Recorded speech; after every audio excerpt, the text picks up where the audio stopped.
Hello welcome students. Big data big insights ये topic हमने KIA है।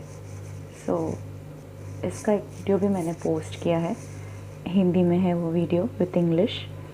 अभी ये जो वीडियो है इसमें मैं जस्ट पूरा जो लेसन है हर पैरा को मराठी में I am just trying to explain it to your and hope कि ये टॉपिक और बेटर तरह से क्लियर हो जाएगा।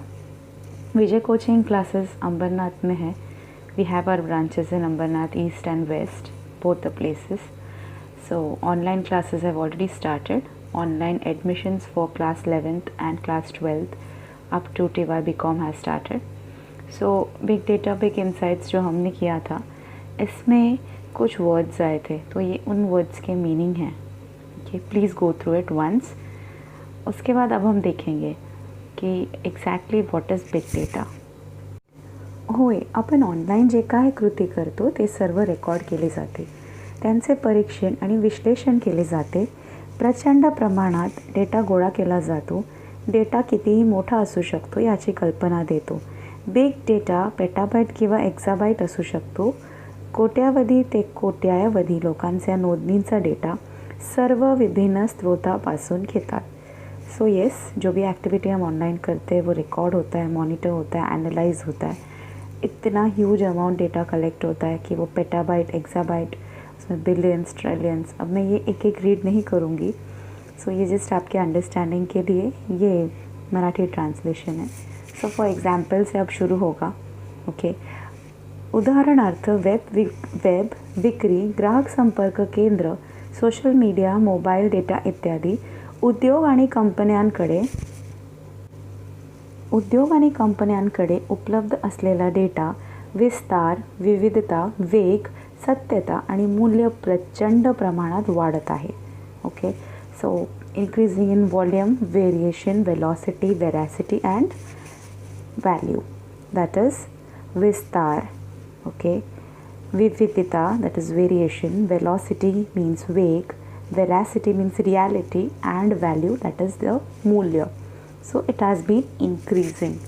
जो भी डेटा है उसके बाद जो अगला होता है, असा बिग डेटा प्राप्त करणे सोपे आहे, परंतु इतका विशाल आहे की ते सध्याच्या संगणकीय तंत्रज्ञानास आव्हान देते आणि म्हणूनच बिग डेटा ऑनली ॲनालिटिक्स अंतर्दृष्टी अनुमान देण्यासाठी वापरली जाते। जो बिग डेटा आधी अनाकलनीय होते। बिग डेटा ॲनालिटिक्स ही विविधपूर्ण आणि खूप मोठा डेटा सेटची तपासणी करण्याच्या जटिल प्रक्रिया आहे, किंवा बिग डेटा गुप्त नमुने, अज्ञात संबंध, बाजारातील ट्रेड आणि ग्राहक प्राधान्याची माहिती उघड करते। this is about the big data, what it covers and why it is used to uncover what all information. This is the table how the big data is used.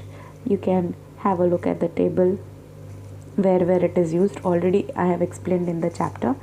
Now when it comes to location tracking, GPS आणि Google Maps big डेटाचा वापर करतात। it was like GPS और Google Maps पे हम थे। GPS आणि Google Maps big डेटाचा वापर करतात त्या जागेचे नेमके स्थान ओळखण्यात व मागोवा घेण्यासाठी बिग डेटा उपयुक्त ठरला आहे। भौगोलिक स्थिती आणि रेडिओ फ्रिक्वेन्सी आयडेंटिफिकेशन सेन्सरद्वारे आम्हाला रहदारीविषयी, विशिष्ट मार्गावरील गर्दी, मार्ग बंद असल्यास किंवा तो एक मार्गी मार्ग असल्यास, अपघात होण्याची शक्यता असल्यास भागांची माहिती इत्यादीबद्दल वास्तविक माहिती मिळते। प्रवासाच्या वेळेनुसार आणि वस्तूच्या वाहतुकीनुसार आपण आपल्या स्वतःच्या मार्गाची योजना बनवू शकतो। This is really very useful. Location tracking के लिए बिग डेटा काफ़ी ज़्यादा यूज़ होता है। हाउ इट वर्क्स, किस तरह से GPS और गूगल मॅप काम करता है। माझा हा प्रयत्न आहे, मी हे प्रयत्न करत आहे की तुम्हाला हा जो धडा आहे बिग डेटा बिग इन्साइट्स थोडं व्यवस्थित समजावे आणि थोडंसं असे प्रत्येक धडे जे आहेत ते आपण मराठीत नाही शिकू शकत, तर ॲज अ इंग्लिश सब्जेक्ट हा माझा एक प्रयत्न आहे। जर आपण ऑनलाईन काही ऑर्डर केले असेल तर आपण आपल्या वस्तूचे स्थान आणि स्थितीचे मागोवा घेऊ शकता। यामुळे लॉजिस्टिक्स कंपन्यांना वाहतुकीतील जोखीम कमी करण्यास, गती वाढवण्यात आणि वितरणामध्ये विश्वासार्ह रहण्यास बरीच मदद केली जाती। सी अभी आप चीज़ें ऑर्डर करते हो ऑनलाइन तो बहुत टेंशन आ जाता है, कहाँ से ऑर्डर किया है, आएगा कि नहीं आएगा, किस तरह से रिकॉर्ड। तो जो आपको चीज़ें भेज रहा है वो भी रिकॉर्ड मेंटेन कर सकता है, प्लस आप भी आपने जो ऑर्डर किए उस पर ट्रॅक रख सकते हो। जगभरात हवामान सेन्सर आणि उपग्रह सेटअप आहेत, त्यांच्याकडून सतत प्रचंड प्रमाणात डेटा प्राप्त केला जात आहे। ते आम्हाला हवामान समजण्यास आणि हवामानाच्या अंदाजात मदत करतात। हवामानाचा नमुना आपल्याला आगामी पूर, भूकंप, सुनामी इत्यादी नैसर्गिक आपत्तीचा इशारा देतो। त्यांचाशीही सामना करण्यासाठी आवश्यक तयारी अगोदरच चांगल्या प्रकारे करता येऊ शकते। आम्ही ग्लोबल वॉर्मिंगचा अभ्यास करू शकतो, पाण्यासारख्या नैसर्गिक स्रोतांच्या उपलब्धतेचे अंदाज घेऊ शकतो। Basically with this big data we are easily things are made available and we can be quite careful, we can be aware। so बहुत सारा यूज़फुल डेटा हमको मिल जाता है एंड हमारी जो प्रॉब्लम्स है उसका हर प्रॉब्लम का सोल्यूशन हमको मिलते जा रहा है। आज आपण पाहतो की लोक आरोग्यासाठी जागरूक झाले आहेत। आपल्या फोनमधील स्मार्ट घड्याळे इतर जोगे आरोग्य ॲप्स डेटा संकलित करत असतात। आम्ही असे म्हणू शकतो की ते आमचे स्वतःची मिनी बायोमेडिकल संशोधन उपकरणे आहेत। ते आमचे हृदयगती ओळखतात, रुग्णांच्या झोपेच्या पद्धतीचे परीक्षण करतात, त्यांच्या व्यायामाची नोट ठेवतात, अंतर किती चालले आहे इत्यादि, like how much distance you have walked. So ये सारा जो चीज़ है हेल्थ केयर इंडस्ट्री को भी इसका काफ़ी ज़्यादा यूज़ हुआ है। हम देखते हैं कि लोग अभी हेल्थ कॉन्शियस हो गए, अवेयर हो गए हैं। सो बहुत सारे हेल्थ कॉन्शियस चीज़ों का यूज़ कर रहे हैं, ऐप्स का यूज़ कर रहे हैं। तो big data has really made things very easy. उसके बाद त्याच्यानंतर आपण जे पाहणार आहोत पुढचं, आता कोविड-19 चाललं आहे तर आरोग्य सेतू ॲप आहे आपल्याकडे। आरोग्य सेतूने तुम्हाला कळतं की तुमच्या नियरबाय एरियामध्ये किती कोरोनाग्रस्त पेशंट्स आहेत आणि कधी तुम्ही त्या ठिकाणी जायला पाहिजे, नाही जायला पाहिजे।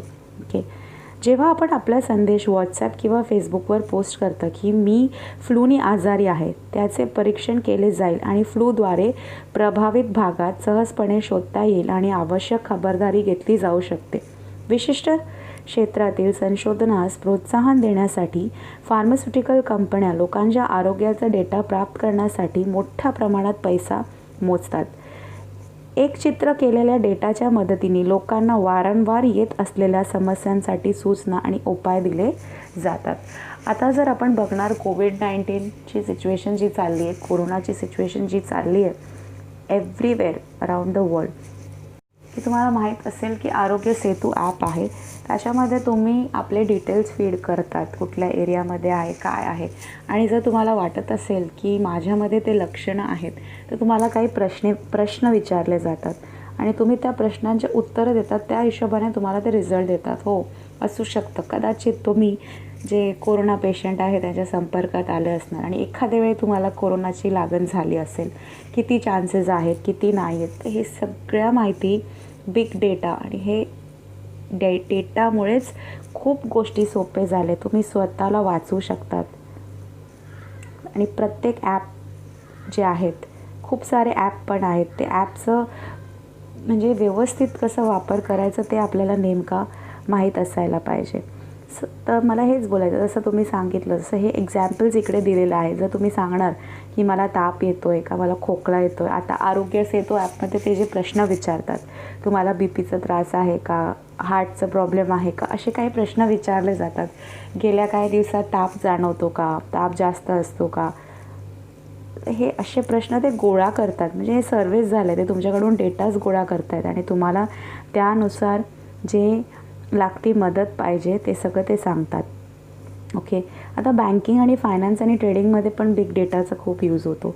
त्यांच्या ग्राहकांचा मागील डेटा आणि एखादा सायबर हल्ला ज्यामागे भरपूर वेळा चुकीचं पासवर्डची एंट्री दिसते, त्या डेटाचे विश्लेषण करून बँक भविष्यातील प्रयत्नांचा अंदाज लावू शकतात।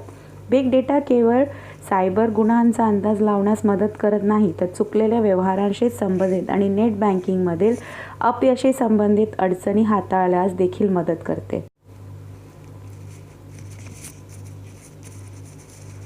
हे सर्व्हरवरील संभाव्य स्पाइक्सचा अंदाज देखील ठेवू शकते, जेणेकरून बँक त्यानुसार व्यवहार व्यवस्थापित करू शकतील. आता जर बोलायला गेलं तर जर काय प्रॉब्लेम येत असेल अकाउंटमध्ये, तुमच्या काय फ्रॉड जाणवत असेल, तर जर हे सगळ्या गोष्टीचं नियंत्रण ठेवायचं असेल तर हे बिग डेटा खूप बँकसाठी मदत करते आणि काही पण प्रॉब्लेम होण्यापासून थांबवता येतं.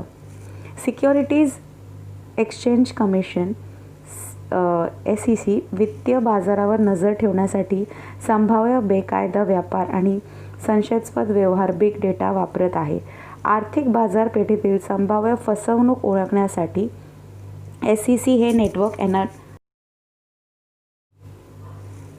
ॲनालिटिक्स आणि नैसर्गिक भाषा प्रोसेसर वापरत आहे. हाय फ्रिक्वेन्सी ट्रेडिंग एक असे क्षेत्र आहे जिथे आज बिग डेटाचा बराच वापर होतो. सो हे सगळे बेसिक गोष्टी आहेत, ते आपल्याला सगळ्यांना माहीत असायला पाहिजे. आणि तुम्ही सगळे कॉमर्सचे विद्यार्थी आहात, काही कॉमर्सचे असतील, काही सायन्सचे असतील, काही आर्ट्सचे असतील, तर तुम्हाला माहीत असायला पाहिजे डेटा म्हणजे काय बेसिकली. त्याच्यात स्पोर्ट्समध्ये प्लेयर्ससाठी खेळमध्ये हा डेटा एखाद्या खेळाडूला त्याच्या कामगिरीचं तसेच जगभरातील इतर खेळाडूंचा अभ्यास करण्यास सक्षम करतो. यामुळे वैयक्तिक तसेच संघाची कामगिरी सुधारण्यास प्रचंड मदत झाली आहे. क्रीडा उपकरणामध्ये एम्बेड केलेले सेन्सर आमच्या गेमला जवळपासून समजण्यास मदत करतात. त्याच्यानंतर आपण ॲडव्हर्टाइजमेंट जे बघतो, जाहिरातदार बिग डेटामधील सर्वात मोठे खेळाडू आहेत. ते फेसबुक, गुगल, ट्विटर किंवा इतर कोणत्याही ऑनलाईन दिग्गज कंपन्या असोत, सर्वजण वापरकर्त्यांचा वागणुकीचा हे सगळं जे व्यवहार असतं तुमचं, तुम्ही कसं काय करतायत, कसं बिहेव करतायत, ते सगळं रेकॉर्ड्स ठेवतात. हे इंटरनेट दिग्गज जाहिरातदारांना लोकांबद्दल मोठा डेटा प्रदान करतात, जेणेकरून ते लक्षित मोहीम चालू शकतील. फेसबुक घ्या उदाहरणार्थ, जेथे लोकांना त्यांच्या खरेदीच्या आवडी, तुम्ही वेबसाईटला दिलेल्या भेटी, तुमची आवड, तुम्ही राहत असलेल्या लोकसंख्याची शस्त्रशुद्ध अभ्यास आणि अजून भरपूर काय. तर हे बघायला गेलं तर खूप इम्पॉर्टंट आहे बिग डेटा आणि ह्याचा एक खूपच मोठा रोल आहे. ओके, तर फेसबुक असू द्या, कुठलंही इंटरनेट साईट असू द्या, कुठलंही वेबसाईट असू द्या, शॉपिंग साईट असू द्या, खूपच इम्पॉर्टंट रोल प्ले करत आहे. ओके, आणि ह्याचा फायदा ॲडव्हर्टायझर्स लोक घेतात आणि त्याच हिशोबाने जे तुमची रिक्वायरमेंट असेल त्याच हिशोबाने तुम्हाला वस्तू प्रोव्हाइड करतात. ओके, आता पुढे पण आपण काही गोष्टी बघणार आहोत आणि तुम्हाला अजून माहिती मिळणार आहे की हा जो डेटा हा खरंच खूपच मोठा आहे आणि त्याची माहिती खूप मोठी आहे, खूप इंटरनल आहे. ओके, हा सर्व डेटा बिग डेटा विश्लेषण तंत्रांचा वापर करून फेसबुक जे आहे अल्गोरिदमचा वापर करत जातो आणि हे सगळ्या गोष्टी गोळा करत जातो. गुगलवरही असेच होते. जेव्हा आपण क्लिकवर आधारित लोकांना लक्ष करतात तेव्हा आपल्याला भिन्न परिणाम मिळतील आणि जेव्हा आपण लीडसाठी मोहीम गुगल सर्च ॲड तयार कराल तेव्हा आपल्याला भिन्न परिणाम प्राप्त होतील. बिग डेटा वापरून हे सर्व शक्य झाले आहे. म्हणजे खूप साऱ्या गोष्टी आहे बिग डेटा यूज करून. कॅम्पेन क्रिएट करू शकतो आपण की लोकांची गरज किती आहे, कोणाला काय आवडतं, आवडीनिवडीप्रमाणे आपण आपले कॅम्पेन रन करू शकतो, ॲड्स शोधू शकतो, ॲड्स बनवू शकतो आणि जेवढे वेळ आपण क्लिक करतो एखाद्या गोष्टीवरती तर त्याप्रमाणे आपल्याला कोणी सर्च केलेलं आहे, किती सर्च केलं आहे, काय काय विषय सर्च केलेले आहे ते सगळं ते दाखवून देतं. ओके, सो हे होतं ॲडव्हर्टायझिंगबद्दल. आता आपण पुढे जे बघणार आहे एंटरटेनमेंट आणि मीडियाबद्दल. आता टेलिव्हिजन प्रसारसुद्धा त्यांच्या दर्शकाच्या डेटाबेस तयार करण्याच्या विचारात आहेत आणि त्यानुसार वेगवेगळ्या जाहिराती आणि शो दाखवतील. ह्यामुळे जाहिरातीमधून अधिक चांगल्या कमाई होतील आणि अधिक चांगला यूजर अनुभव देईल. आता आपण काय बघतो आहे, टेलिव्हिजन आपल्याला जे दाखवत असणार, आपण ज्याप्रमाणे रिस्पॉन्स करणार, त्याच हिशोबाने यूजरची रिक्वायरमेंट जशी असेल त्याप्रमाणे तो एक्सपिरियन्स आपल्याला दिला जातो. आपल्या same again it is like आपल्या गरजेप्रमाणे. बिग डेटाने शिक्षण क्षेत्रात, आता now we come to the education industry, that is our industry. Big डेटाने शिक्षण क्षेत्रात क्रांती घडवली आहे. बिग डेटामुळे शिक्षण क्षेत्रात मोठ्या प्रमाणात वेगाने बदल झाला आहे. आता आपल्याकडे विद्यार्थ्यांविषयी माहिती आहे, त्यांचे अभ्यासाचे नमुने. आता प्रत्येक विद्यार्थ्याचे स्वतंत्र गरजेनुसार आणि गतिशील शिक्षण कार्यक्रम आपण तयार करू शकतो. आता प्रत्येक स्टुडंट जो आहे तो वेगळा असतो, त्याची लेवल वेगळी असते. कोणी हुशार असतो, कोणी ॲव्हरेज असतो, कोणी स्लो असतो. त्या हिशोबाने आपण त्यांच्या रिक्वायरमेंटप्रमाणे स्टडीज आपण तयार करू शकतो. प्रत्येक विद्यार्थ्यांची आकलन पातळी भिन्न असते. कोर्स मटेरियल आणि आता विद्यार्थ्यांची विविध आवश्यकता पूर्ण करण्याप्रमाणे आपण तो कोर्स मटेरियल तयार करू शकतो. बिग डेटा विद्यार्थ्यांच्या आवडीनिवडी, त्यांच्या अडचणी, विविध अभ्यासक्रम आणि त्यांच्या संबंधित वैशिष्ट्ये समजून घेणे सोयीस्कर करते आणि त्या गोष्टीचा परिणाम पण तपासू शकते. परिणामामधून आपण विद्यार्थ्यांच्या प्रगतीचा अंदाज घेऊ शकतो, त्यांची शक्ती व कमजोरी समजू शकतो. यामुळे आपल्याला कळतं की कसं म्हणजे मुलांची मानसिक तडणजडण कशी आहे, घडण कशी आहे. ओके, म्हणजे विद्यार्थ्यास त्याचा मानसिक जडणघडण आणि क्षमताच्या आधारे सर्वोत्कृष्ट करिअर मार्गदर्शन करण्यात मदत होईल. ओके, जेव्हा आपल्याला मुलांचे डेटा मिळतात, आपण त्यांना कॉन्टॅक्ट करतो, त्यांच्याशी बोलतो, आपल्याला समजून येतं की काय त्यांचे रिक्वायरमेंट आहे, कुठला स्टुडंट काय एक्सपेक्ट करतो, त्यांचे एक्सपेक्टेशन्स काय आहे. हे सगळं जे आहे एज्युकेशन इंडस्ट्रीला पण बिग डेटाचा खूपच यूज झालेला आहे. त्याच्यानंतर या सर्वांच्या सखोल अभ्यास केल्याने, इन डेप्थ अभ्यास केल्याने निश्चितच शिक्षण उद्योगात नवीन अंतर्दृष्टी प्राप्त होईल आणि शैक्षणिक संस्थांची कार्यकारी परिणामकारता आणि कार्यक्षमता सुधारण्यास मदत होईल. हे सर्वसाधारणपणे सर्व विद्यार्थ्यांच्या प्रगती वाढवते. बिग डेटाने शिक्षण क्षेत्रातील सर्वात मोठ्या संकटांपैकी एक निराकरण केले आहे. एकाच मापदंडात सर्व विद्यार्थ्यांना बसवणे. That is one size fits all. Okay, तर हा जो माझा प्रयत्न आहे मी मराठीमध्ये एक्सप्लेन करते. तर एखाद्या वेळी जे वर्नॅक्युलर मीडियमचे मुलं असतील किंवा मराठी मीडियममधून शिकलेले मुलं असतील, त्यांच्यासाठी हा नक्की उपयोगी ठरणार आहे. त्याच्यानंतर जो शेवटचा असतो, आपल्याकडे बिग डेटाचे असंख्य उपयोग आहेत. हे वैज्ञानिक संशोधन, भौगोलिक घटना समजून घेण्यात, शासकीय यंत्रणेचा सुरळीत कामात मदत करण्यासाठी उपयुक्त आहे. ती आपल्या हातात एक जिनी आहे. मानव जातीच्या हितासाठी त्याचा अधिकाधिक उपयोग करणे आपल्या हातात आहे. आता हा डेटा कसं यूज करायचा, प्रोडक्टिव्हली यूज करायचा, आणि हे जे इन्फॉर्मेशन आपल्याला मिळतो खरंच एक जिनीसारखं आहे. आणि इथंच आपला हा टॉपिक जो आहे बिग डेटा बिग इन्साईट संपलेला आहे. होप तुम्हाला हे जे मराठी एक्सप्लेनेशन आहे नक्की आवडेल. आणि मी प्रयत्न करेन की काही लेक्चर्स मी मराठीमध्ये पण बनवू, पण हे मी पहिले सांगते हे नेहमी शक्य नाही आहे, कारण की आपण इंग्लिश विषय शिकत आहोत. Okay, we are learning English. This is just one topic I have tried to explain in Marathi. Few more topics I would explain in Marathi, but English has to be learned as English only. So make sure that you develop your understanding, develop the like for the subject. Hope you develop the liking for the subject and learn English as it has to be learned. Okay, read your textbooks, underline the tough words. If you underline the tough words, try to find out the meanings from the dictionary में से उनके meanings ढूंढिएगा. Okay, end लिखिएगा. End इसी तरह से आप try कीजिए रोज़ कम से कम 5 नए शब्द सीखने के लिए. Okay, so again this is big thank you to everybody. Okay, stay home, stay safe, and hope you enjoy the future lectures on the Vijay Coaching Classes channel. And see you all soon. Thank you everyone. Hope that you use the time productively. Stay safe, stay healthy. Okay, take care of yourself. Keep studying and For admissions, contact Vijay Coaching Classes on the above mentioned numbers. Thank you so much.